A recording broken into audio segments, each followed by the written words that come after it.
సువార్త 10వ అధ్యాయం. ఆయన అక్కడ నుండి లేచి యూదయ ప్రాంతములకును యొర్దాను అద్దరికిని వచ్చెను. జనసమూహములు తిరిగి ఆయన యొద్ద కూడి వచ్చిరి. ఆయన తన వాడుక చొప్పున వారికి మరలా బోధించుచుండెను. పరిసయ్యులు ఆయన యొద్దకు వచ్చి ఆయనను శోధించుటకై పురుషుడు తన భార్యను విడనాడుట న్యాయమా అని ఆయనను అడిగిరి.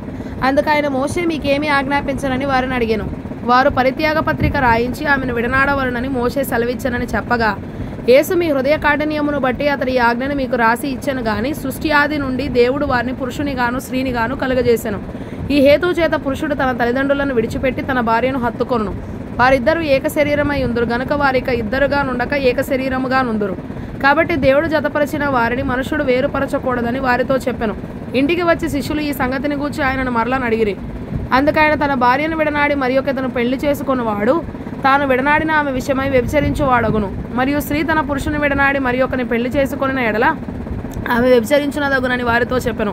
తమ చిన్న బిడ్డలను ముట్టవలనని కొందరు ఆయన యొద్దకు వారిని తీసుకొని వచ్చిరి. అయితే శిష్యులు వారిని తీసుకొని వచ్చిన వారిని గద్దించిరి. యేసు అది చూచి కోపపడి, చిన్న బిడ్డలను నా యొద్దకు రానియుడి, వారిని ఆటంకపరచవద్దు, దేవుని రాజ్యం ఈలాంటి వారిదే.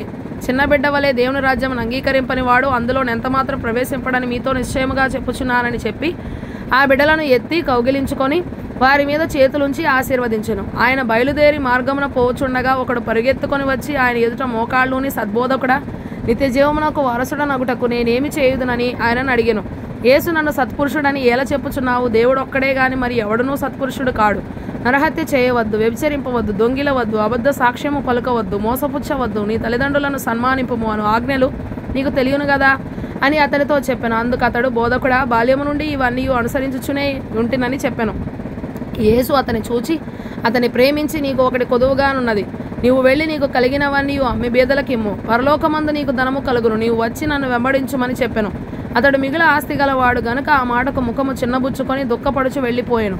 అప్పుడు యేసు చుట్టూ చూచి, ఆస్తి గలవారు దేవుని రాజ్యంలో ప్రవేశించుట ఎంతో దుర్లభమని తన శిష్యులతో చెప్పాను. ఆయన మాటలకు శిష్యులు విస్మయం ఉందిరి. అందుకు యేసు తిరిగి వారితో ఇట్లనెను, పిల్లలారా, తమ ఆస్తి యందు నమ్మిక ఉంచువారు దేవుని రాజ్యంలో ప్రవేశించుట ఎంతో దుర్లభము. ధనవంతుడు దేవుని రాజ్యంలో ప్రవేశించుట కంటే ఒంటె సూది బెజ్జంలో దూరుట సులభము. అందుకు వారు అత్యధికముగా ఆశ్చర్యపడి, అట్లయితే ఎవడు రక్షణ పొందగలడని ఆయనను అడిగిరి. యేసు వారిని చూచి, ఇది మనుషులకు అసాధ్యమే గాని దేవునికి అసాధ్యము కాదు, దేవునికి సమస్తమును సాధ్యమే అనెను.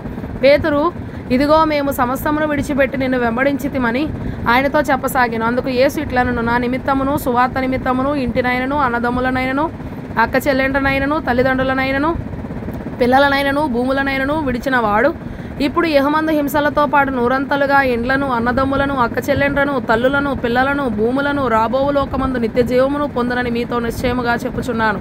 మొదటివారు అనేకులు కడపడివారగుదురు, కడపడివారు మొదటివారగుదురు అనెను.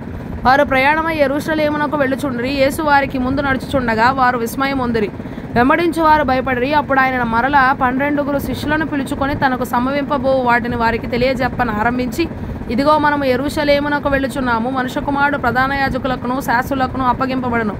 వారు ఆయనకు మరణశిక్ష విధించి ఆయనను అన్యజనులకు అప్పగించెదరు.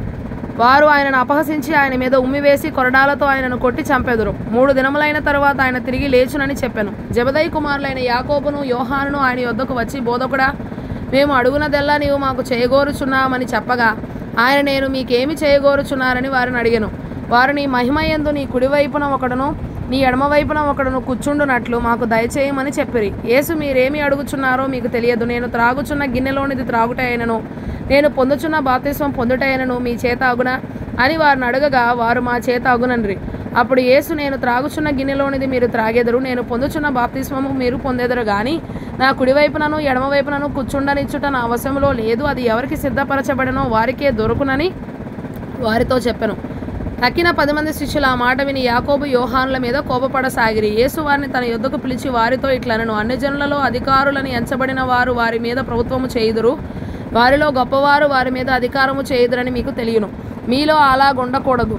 మీలో ఎవడైనను గొప్పవాడై ఉండగోరిన ఎడల వాడు మీకు పరిచారము చేయువాడై ఉండవలను. మీలో ఎవడైనను ప్రముఖుడై ఉండగోరిన ఎడల వాడు అందరికీ దాసుడై ఉండవలను.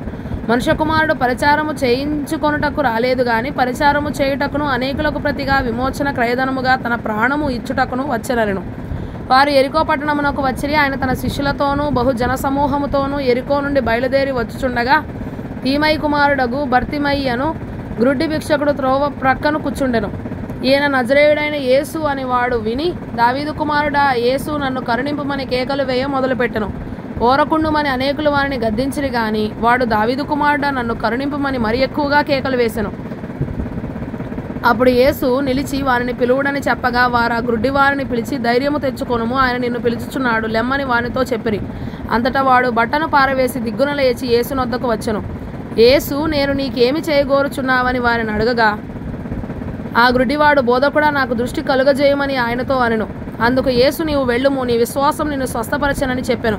వెంటనే వాడు త్రోవను ఆయన వెంట చూపు పొంది వెళ్ళెను.